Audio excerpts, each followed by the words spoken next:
우리는 지금 거룩이라고 하는 것에 대해서 말씀을 나누고 있습니다. 거룩이라고 하는 것은 구별된 삶을 이야기한다. 그죠? 그렇게 말씀을 드렸습니다. 거룩. 이것은 어떤 모습이 아니라 행위, 삶의 방법이 다르다. 그 말씀을 드렸잖아요. 19장부터 시작해서 나는 거룩하니 너희는 거룩하라 라는 말씀을 했고, 20장에 들어오면서 이스라엘 백성들, 그들은 하나님의 택한 백성으로서 거룩하게 살아라 라는 말씀을 했습니다. 이때 이스라엘 백성들은 무엇과 구별되느냐 하면, 구별은 반드시 대상이 있어야 합니다. 대상이 없을 때는 구별할 수가 없기 때문에 그렇습니다. 그래서 구별된다는 것은 대상이 필요한데, 이스라엘 백성들은 세상 전체 속에서 특별히 택함 받은 사람, 다시 말하면 세상과 구별되었다 이 말이에요. 세상과 구별됐다는 말은 조금 전에 했던 것처럼 세상 사람들이 살아가는 방법과 택함 받은 사람의 방법이 다르다 그 말이잖아요. 그래서 애굽에 살던 사람은 애굽의 법대로 살아가는 것이고, 하나님의 백성들은 하나님 주신 새로운 율법에 따라서 사는 것이다. 그 삶의 방법의 차이를 말을 합니다. 오늘 본문에 들어와서는 레위기 21장은 제사장, 아론의 제사장들에게 거룩하라라고 하는 말씀이에요. 아론의 자손인 제사장, 아론의 자손은 이제 제사장이 되는데, 그럼 이들은 그 누구와 구별이 돼야 되는가? 이스라엘 백성들은 전 세상 그 모든 사람들, 하나님께서 만드신 창조하신 사람들 중에 특별히 이스라엘 백성들을 구별하였고, 그들을 보고 거룩하라라고 말씀을 했잖아요. 그러면 아론의 자손들은 누구와 구별되어야 되는가라고 했을 때, 이들은 세상과 구별을 말한 게 아닙니다. 이스라엘 백성들 중에 구별되라, 거룩하라 이 말이에요. 그러면 이스라엘 백성들이 살아가는 방법과 제사장이 살아가는 방법이 다른가? 다르게 됩니다. 나중에 혹시 말씀이 있으면 보게 되겠지만, 레위인들, 하나님이 택하신 제사장은 자신들의 땅이 없습니다. 그죠? 그건 하나님이 기업이 된다 말씀하셨기 때문에 살아가는 방법이 완전히 다르게 되어 있습니다. 오늘 제사장으로서 구별한다는 것은 구별되는 대상이 택함 받은 이스라엘 백성들 중에 구별된 자다 그 말이에요. 그러면 왜 하나님은 제사장을 구별하라고 거룩하라고 이야기하는가, 특별히 따로 세웠는가 라고 할 때에 오늘 본문에 세 가지를 이야기합니다.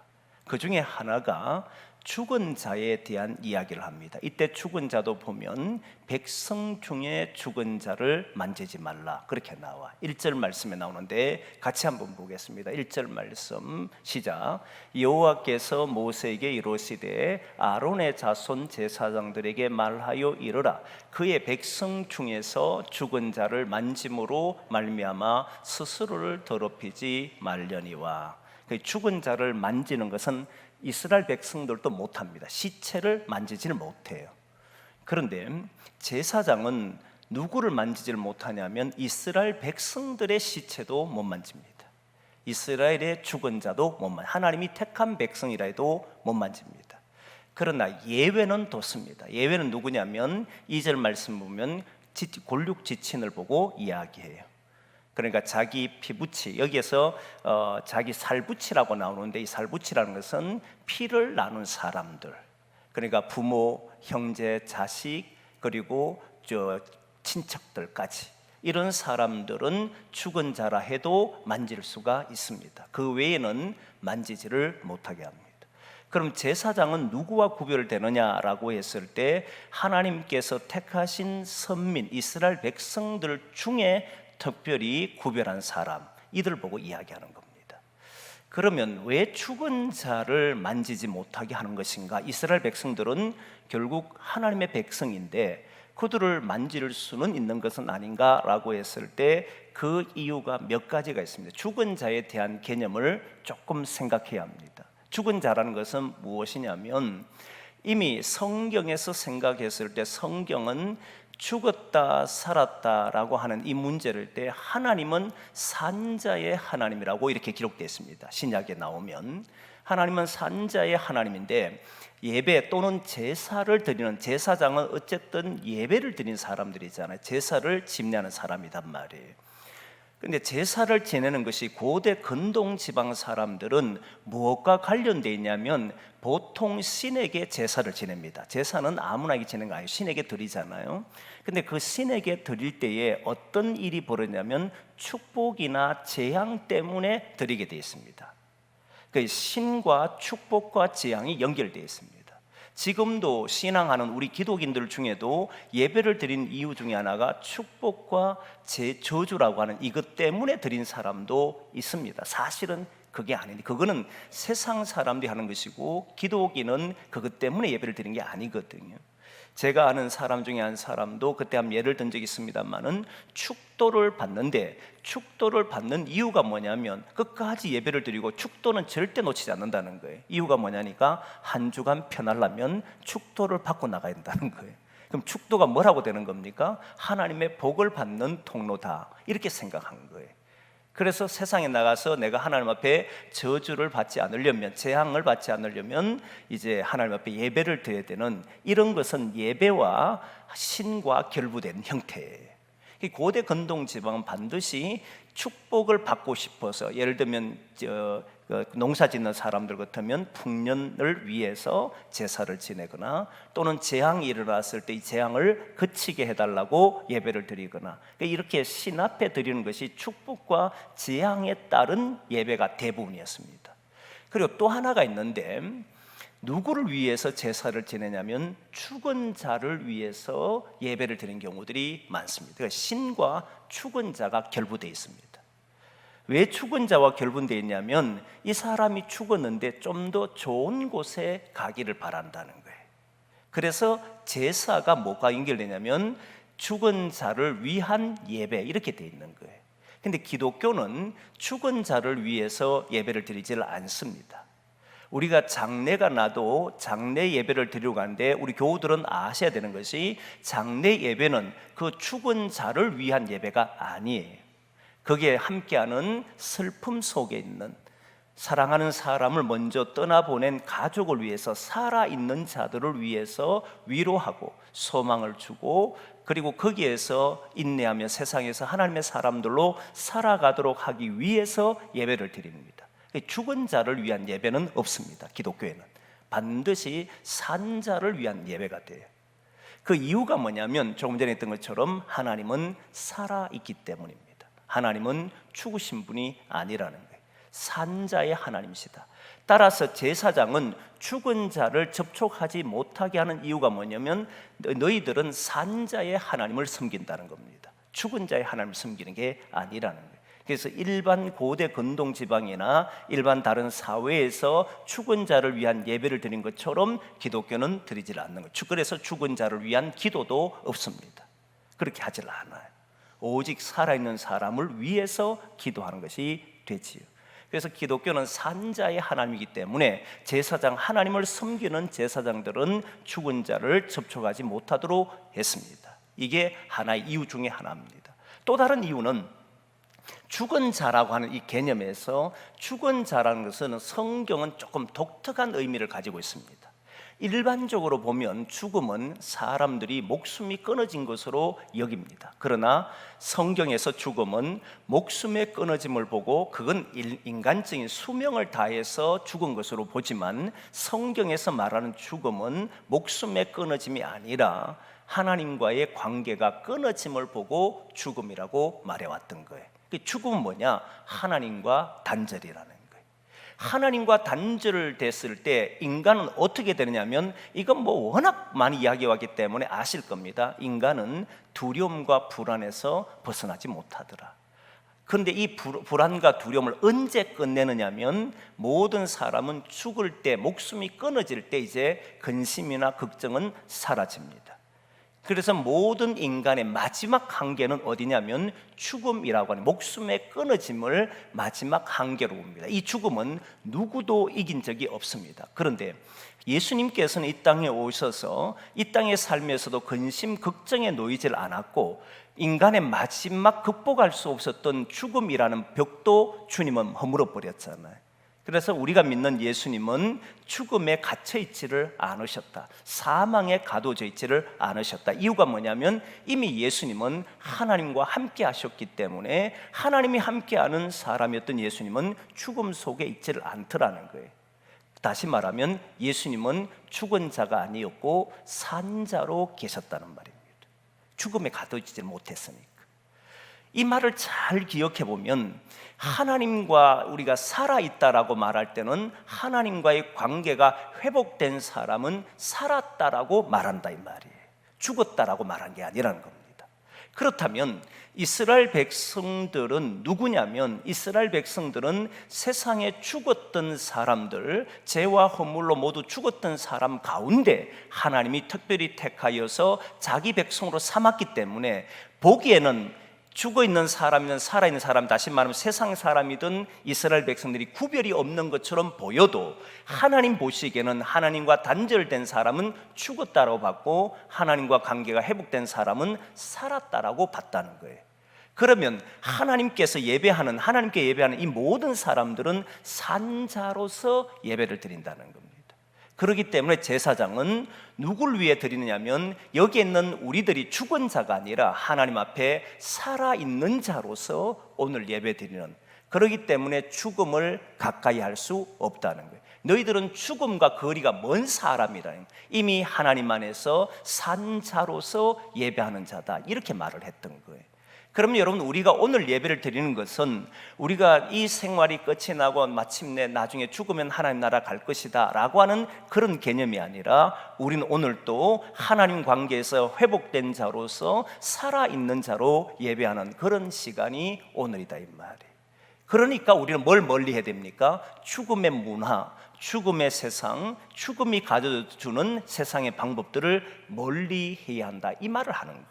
그리고 제사장들은 죽음과 가까이 하면 안 된다는 말이에요.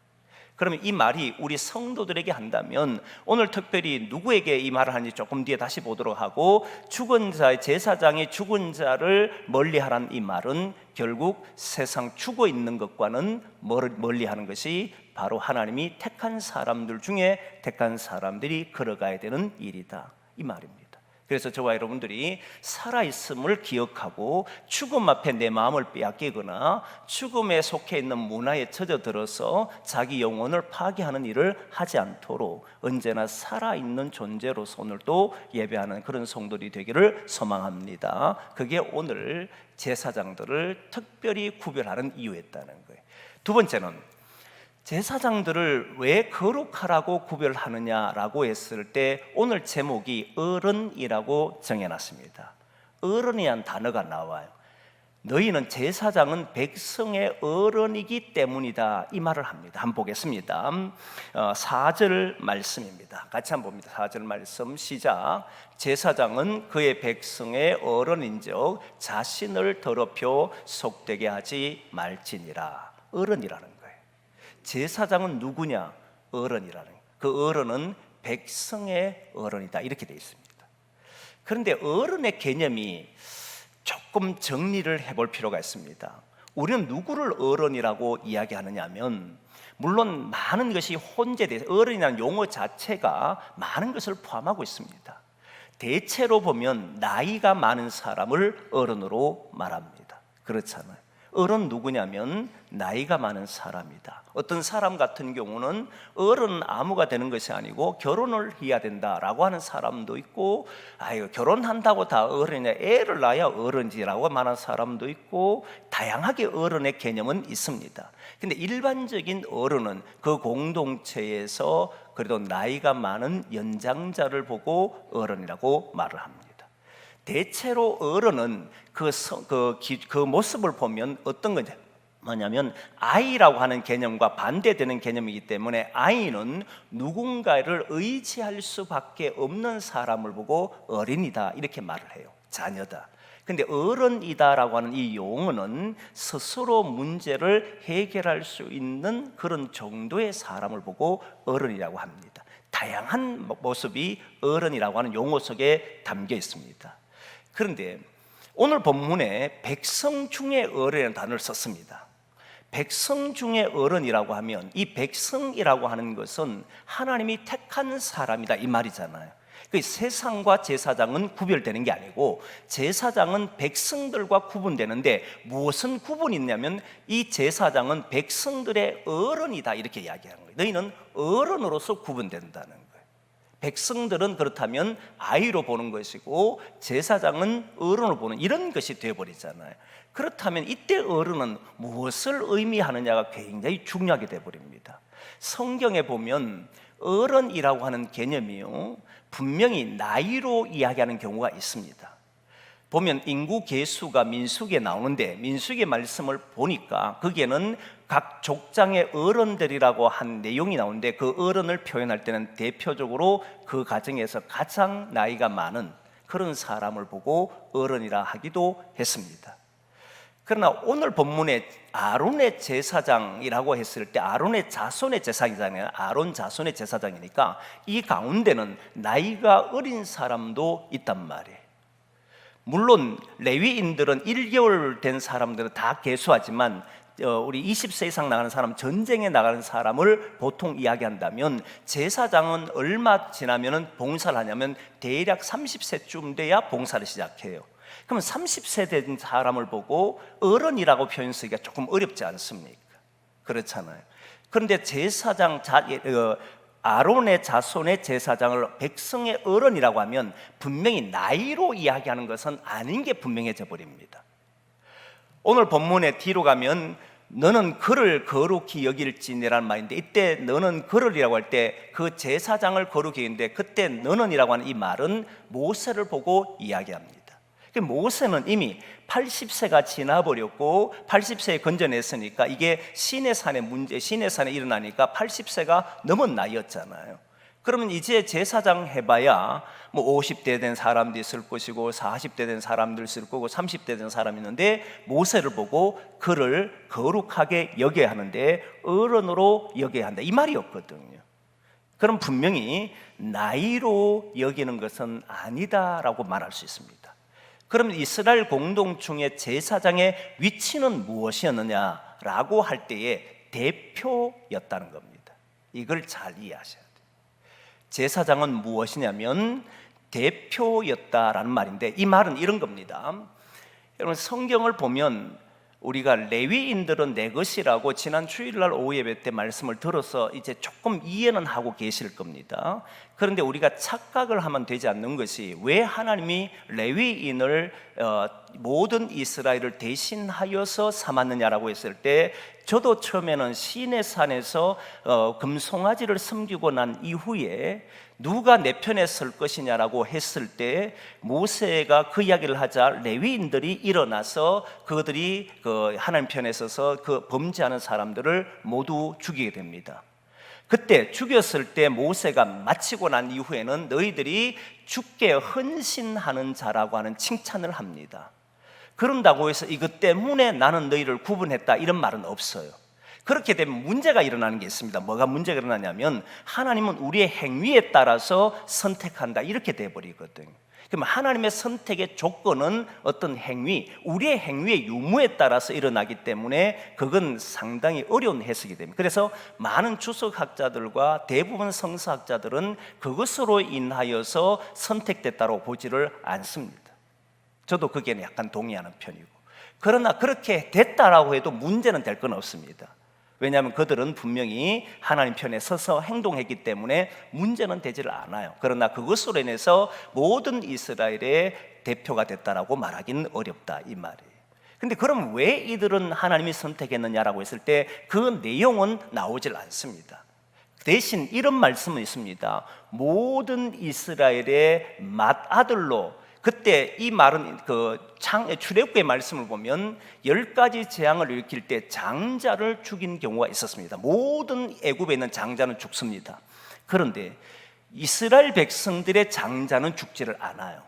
근데 이스라엘 백성들의 장자였기 때문에 죽지 않는 것이 아니고 하나님의 말씀대로 문지방과 자문설주에 피를 바른 사람, 어린 양의 피를 바른 가정에만 장자가 죽지 않았던 겁니다. 그러니까 이스라엘이 아니라 그 속에 있었던 다른 민족들도 사실 피를 바르고 자문설주에 피를 발랐다면 죽지를 않은 겁니다. 어쨌든 모든 장자가 죽을 때에 이 장자를 대신하여 받은 사람이 누구냐면 레위인이다 라고 말을 해놨던 거예요. 원래 이스라엘 지파는 12지파로서 그 중에 맏아들은 로벤이었습니다. 로벤이었는데 로벤은 위강이 탁월하다고 그만큼 맏이로서의 권위와 그리고 그가 보여준 모습은 탁월했습니다만은 아버지의 침상을 더럽힌 이유 때문에 그는 결국은 장자의 명분을 잃어버리잖아요. 그리고 동시에 그 다음 아들이 시몬이었고 셋째가 레위였습니다. 근데 두 아들은 칼에 잔해한 기계라고 해가지고 그 세겜성에 있는 사람들을 할례받게 한 뒤에 죽였잖아요. 사실 할례는 하나님의 거룩한 예식인데 거룩한 예식을 가지고 하나님의 자녀라고 구별하도록 만드는 이 예식을 저주받는 사람을 죽이는 일에 썼기 때문에 이들을 보고 칼에 잔해한 기계라고 이야기를 했거든요. 칼로 사람을 잔해했다는 겁니다. 그래서 이들도 결국은 장자의 명분에서 야곱은 탈락을 시킵니다. 그 다음이 누구냐면 유다였어요. 유다는 유다에서 홀이 나오는데 이스라엘의 지도자가 나온다 이 말이거든요. 지팡이, 홀이란 말은 지팡인데 통치자가 나온다는 말이었습니다. 그래서 이스라엘 백성들의 실질적인 지도자는 유다 지파를 통해서 나왔습니다. 그 대표적인 인물이 다윗이었습니다. 그렇잖아요. 그런데 다윗을 하나님이 택한 사람이고 마음에 합한 사람이지만 그 중에 특별히 구별한 사람은 여전히 레위인의 아론의 자손들을 특별한 위치에 두었다는 거예요. 이 말은 누구를 대신했느냐면 전체 이스라엘의 장자를 대신하여서 받은 지파였기 때문에 레위 지파를 거룩하다, 구별된 사람이다라고 했던 겁니다. 다시 말하면 레위인들, 이스라엘 백성들의 장자도 다 죽어야 되지만 너희는 이 죽었던 데서 다시 살린 사람이 누구라는 거예요? 레위인이라는 거예요. 이스라엘 전체를 살렸는데 그 중에 나는 레위인을 택하여서 너희들이 죽은 사람이지만 나는 너희를 살린 것이야. 이렇게 산자의 하나님이라는 것을 보여준 것이 레위인을 통해서 했다는 말입니다. 그러면 레위인은 누구냐면 이스라엘 전체의 대표를 해서 마지의 역할을 했던 민족이 족속이 레위 지파라는 말입니다. 마지의 역할이었던 거예요. 대표라고 하면 내 마음대로 할 수 있고 내 뜻대로 하는 것을 말하는 게 아니에요.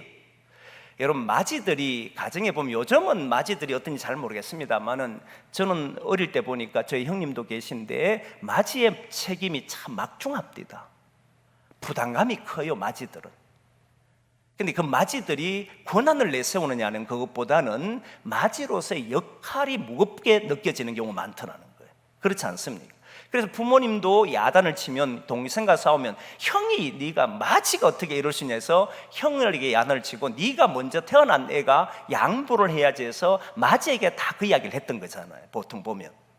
마지는 동생을 돌봐야 되고 자기 권한을 내세워서 자기 동생들을 좌지우지하는 사람이 아니고 이 가정이 잘 되도록 이끌어가는 역할을 했던 사람들이 사실은 마지예요.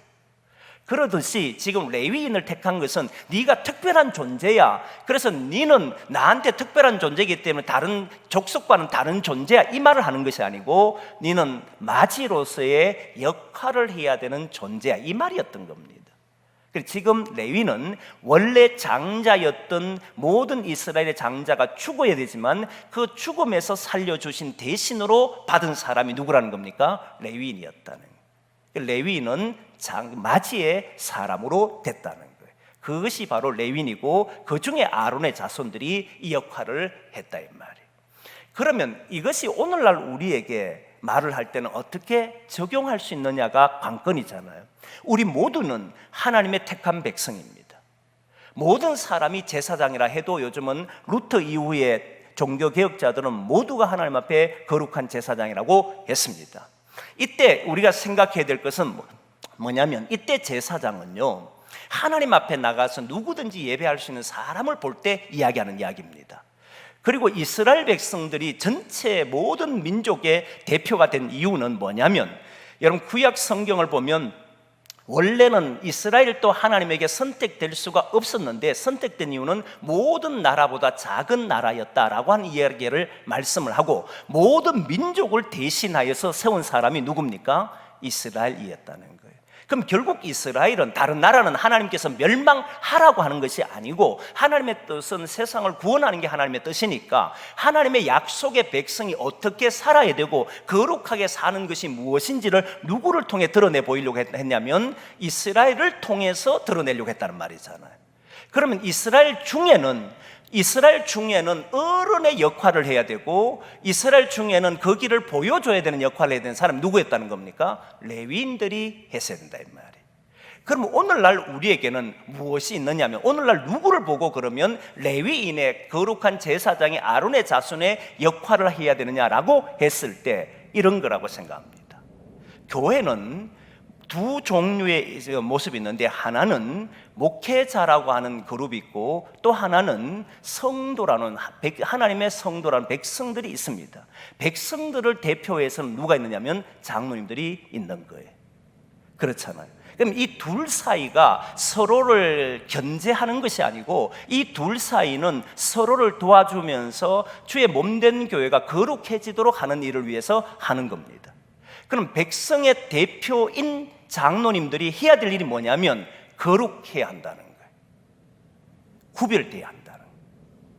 구별되지 않으면 안 된다는 거예요. 목회자들도 하나님께서 특감을 받은, 특별히 세운 사람이라고 한다면 이들도 거룩해야 된다는 거예요. 둘 다가 거룩하는 일에 구별된 삶을 살아야 한다는 거예요. 이건 예외가 없습니다. 여러분 보면 어른들이 보면 웃기는 것들이 많잖아. 예를 들면 아이들이 소꿉놀이 이렇게 하는 거 보면 재밌잖아요. 소꿉놀이 요즘 잘하지 않습니다만은 옛날에 소꿉놀이 하는 거 보면 애들이 막 놀다 보면 남자애들이 많을 때는 네가 엄마 해라 그러면 엄마 하라 소리 했다고 기분 나빠가 집에 간 애도 있고 난리 나잖아요. 왜 내가 엄마 해야 되냐고, 네가 엄마 해라고 서로 싸우고 그럽니다. 그게 뭐 때문에 그래요? 철이 없어서. 애들이잖아요. 어른들이 보면 이건 웃긴 이야기지. 어른들이 보면 아무것도 아니에요. 근데 애들이 보면 심각하지. 실제 엄마도 아니고 실제 아빠도 아닌데도 자존심 상해가지고 서로 싸우잖아요. 이게 아이들이 하는 행동들입니다. 어른들은 이런 데 대해서 하자. 어른들이 그래버리면 애들이 뭐 보고 배웁니까? 난리 나지. 그래서 어른이라고 하는 것은 어른다운 행동을 할 수 있어야 그게 구별됐다라고 하는 말이에요. 신앙의 대표가 되는 사람들은 대표가 되는 말을 해야 되고 대표가 되는 행동을 해내야 합니다. 그게 되지 않으면 어른이라고 말할 수가 없어요. 그래서 오늘 본문에는 어른으로서 행동하라, 백성의 어른으로서 너의 행동을 지켜라, 이 말인 겁니다. 그래서 대표자들은 굉장히 신중해야 됩니다. 그러면 이것만 하면 교회의 목사와 장로들 보고 이야기하냐? 저는 그렇게 생각하지 않습니다. 보면 임원회가 있고 조직이 있다 보면 거기에는 뭔가가 임원들이 있지 않습니까? 그러면 그들은 그 부서를 대표하는 사람들. 교육부 같으면 전사님 있고 교사들 있잖아요. 그들은 그 부서를 대표하는 사람들이. 여전도회가 있다면 여전도회 임원들은 대표하는 사람들이. 남성교회가 있다면 남성교회 임원들이 대표하는 사람들이죠. 어떤 경우도 공식적인 채널은 반드시 임원을 통해서 나오게 되어 있습니다. 그렇지 않습니까? 그런데 이들이 바른 정신을 갖지 못하고 어른으로서의 역할을 하지 못하게 되면 그 있는 곳은 언제나 엉망이 돼갑니다. 그게 우리가 보고 있는 현실들이고 한국교회에 나타나고 있는 문제들이잖아요. 그래서 저는 하나님께서 하나님의 백성으로 택함 받은 사람들 중에 또 그 안에서 구별된 사람이 있다면 그 역할을 해내라. 가정에 같으면 부모를 저는 이야기하고 싶어요. 부모가 타락하면 그 가정은 무너집니다. 부모가 자기의 구별된 삶을 살지 못하면 자녀들도 구별된 삶을 살지를 못합니다. 나라 같으면 이렇습니다. 저는 나라의 백성들의 대표는 국회라고 생각합니다. 그렇잖아요. 그런데 국회가 저는 굉장히 두렵게 여겨집니다. 부정, 부패, 비리, 그러면서도 아무 문제 없는 것처럼 행동. 저는 두렵습니다. 구별된 행동을 못해요. 그러니까 그들은 어른이 뭔지를 모르고 산다는 겁니다. 어른은 목소리가 크고 자기 권위를 내세우는 것이 아니라 어른의 1번은 바로 자녀들을 잘 양육하는 것에 있다는 것을 기억해야 합니다. 그렇잖아요. 그러니까 자기를 절제하는 거잖아요. 부모들의 역할, 어른들의 역할이 뭐냐면 내가 하기 싫어도 내 자녀를 위해서라면 꼭두 새벽에도 일어나고 밤늦게라도 일을 하는 것이 어른이잖아요. 부모의 역할이잖아요. 희생이라는 거예요. 그러면 나의 모습을 드러내는 것이 아니라 하나님의 그 모습을 드러내면서 자기의 것을 내어줄 수 있는 사람들이 구별된 사람이다, 이렇게 말을 하는 거예요. 그래서 여러분, 저는 우리 교회 맡은 자들에게 하나님께 주신 어른으로서의 행동하기를 원합니다. 잊지 마셔야 돼요. 어른이란 백성의 어른으로서 구별되라, 이 말을 한 것을 잊지 말아야 돼요. 마지막 하나가 있는데, 뒤에 마지막 하나는 또 다른 문제 하나가 있고요. 오늘 제사장들을 왜 거룩하게 하라, 무엇과 구별되냐 했을 때 백성들과 구별되는데, 그 중에 마지막 하나가 8절 말씀입니다. 8절 말씀 봅니다. 8절 말씀 보겠습니다. 같이 봅니다. 시작. 너는 그를 거룩히 여기라. 그는 내 하나님의 음식을 드림이니라. 너는 그를 거룩히 여기라. 너희를 거룩하게 하는 나 여호와는 거룩함이니라. 여기에 정말 재밌는 표현을 썼습니다. 그는 내 하나님의 음식을 드림이라. 이게 너는 그를 거룩히 여기라 했는데, 이때 너는 누굴 보고 얘기한다 했습니까? 모세를 보고 이야기하잖아요. 모세를 보고 아론의 자손들을 거룩히 여기라, 이 말이거든요. 근데 그건 조금 뒤에 하고, 지금은 왜 네가 이 사람을 거룩히 여기냐 했을 때 실제로는 이스라엘 전체를 이끌고 있는 사람은 누굽니까? 모세입니다. 이스라엘 백성들을 광야에서 가나안 땅으로 이끄는 이는 모세예요. 그런데 하나님 앞에 예배를 드리게 하는 사람은 아론입니다.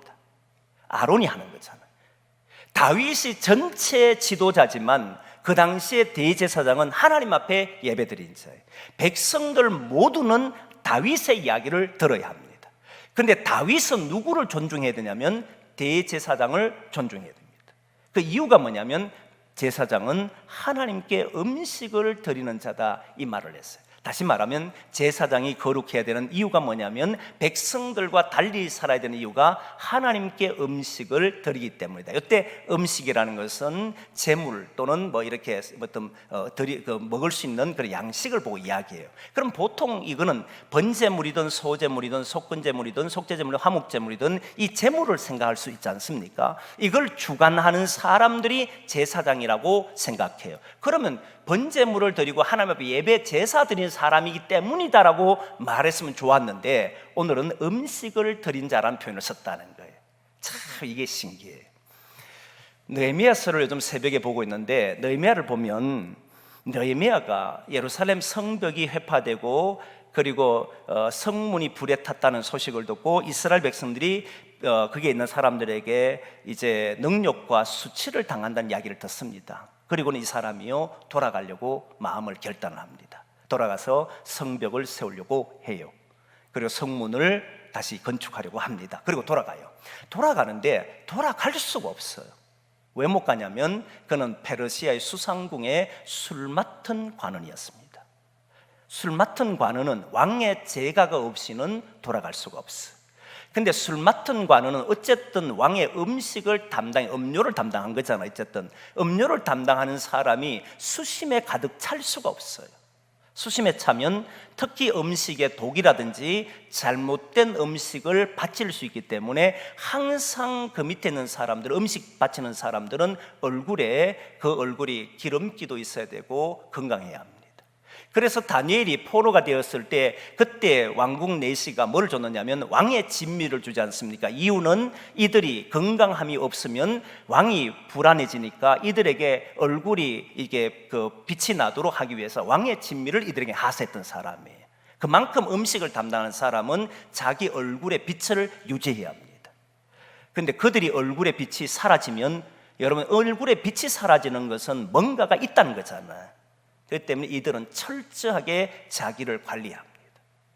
그게 음식을 담당하는 자예요. 그런데 오늘 하나님 앞에 번제물 드린 것을 하나님이 먹겠습니까? 마시겠습니까? 그러진 않잖아요. 하나님 앞에 예배하는 자들은 그 얼굴에 근심이나 걱정이 있으면 안 되고, 다시 말하면 그들은 자기를 철저하게 지켜가야 한다, 이 말입니다. 하나님 앞에 음식을 드리는 자가 얼굴에 빛이 없다? 하나님을 믿는지 안 믿는지 모른다는 거잖아요. 그래서 이 제사장들은 자기의 용모를 단정하게 했어야 되고, 그리고 그의 모습 속에서 언제나 하나님의 얼굴의 빛을 드러내는 역할을 해야 하기 때문에 자기를 깨끗하게 만들어 갔어야 된다는 것. 이게 구별된 자의 특징이었다는 거예요. 그래서 음식이라는 단어가 나온 거예요. 그럼 제사장은 뭘 하려고 했냐면 세상과 구별될 뿐만 아니라 이미 백성으로서 세상과 구별되게 사는 것뿐만 아니라 백성들보다도 더 뭐 한다는 거예요? 더 의롭게, 더 하나님이 원하시는 삶으로. 백성들은 근심할 수가 있고, 백성들은 원망할 수가 있고, 백성들은 그것 때문에 짜증낼 수 있지만, 그러나 하나님께서 특별히 세우신 사람들은 그 얼굴에 근심도 드러내서도 안 되고, 잘못된 행위도 해서도 안 되고, 자기의 모습을 더럽히는 일에 자기를 사용해서도 안 된다는 거예요. 자기를 철저하게 구별해서 깨끗하게 하라, 이 말이었던 거예요. 그래서 여러분, 저는 오늘 살아가는 하나님의 일을 맡은 사람들, 특별히 우리 재직들도 구분됐다고 생각합니다. 교회의 어른이라고 생각합니다. 그리고 각 부서의 임원들, 그리고 각 부서의 우리 교사들, 그리고 우리 교회를 보면 목회자들, 그리고 우리 당의원들, 할 것 없이 저는 교회의 어른이라고 생각합니다. 그렇기 때문에 좀 더 자신을 잘 구분하고 깨끗하게 하나님 앞에 드릴 수 있도록 그렇게 서갔으면 좋겠습니다. 그때 하나님은 우리를 통해서 영광을 받으실 줄 믿습니다. 그리고 마지막 하나, 이제 아까 했던 모세를 보고 왜 그를 거룩히 여기라 했는지는 이미 조금 전에 이야기했기 때문에 어느 정도 알 겁니다. 모세는 전체 지도자였습니다. 모든 백성을 이끌고 가야 되기 때문에 아론뿐만 아니라 누구도 거기에 갈 때는 명령을 따라야 했습니다. 여러분, 구름 기둥이 솟게 되면 모든 백성들은 진행을 합니다. 나팔을 붑니다. 나팔을 부르라고 누가 명령을 내리냐면 이때 모세가 명령을 내립니다. 모세가 명령을 내리면 백성들은 다 일어납니다. 거기에는 제사장도 포함됩니다. 제사장은 하나님 앞에 예배 드릴 때는 하나님 앞에 선 거룩한 자로 구별된 자지만 전체를 이끄는 것은 모세였습니다. 근데 모세는 그 위치를 망각하게 되면 결국은 제사장도 아나무인처럼 대할 수가 있다는 사실, 이걸 조심하라. 하나님이 거룩하게 한 자를 대할 때는 거룩함으로 대하라, 그 말을 했던 거예요. 그래서 우리는 우리의 지위와 역할을 잘 구분해서 하나님 앞에 섰을 때 부끄럽지 않도록 그렇게 살아가는 저와 여러분 돼서 우리 교회가 날마다 하나님의 거룩함을 닮아 나가는 그런 성도들이 되기를 소망합니다. 우리 같이 한번 통성으로 기도하겠습니다.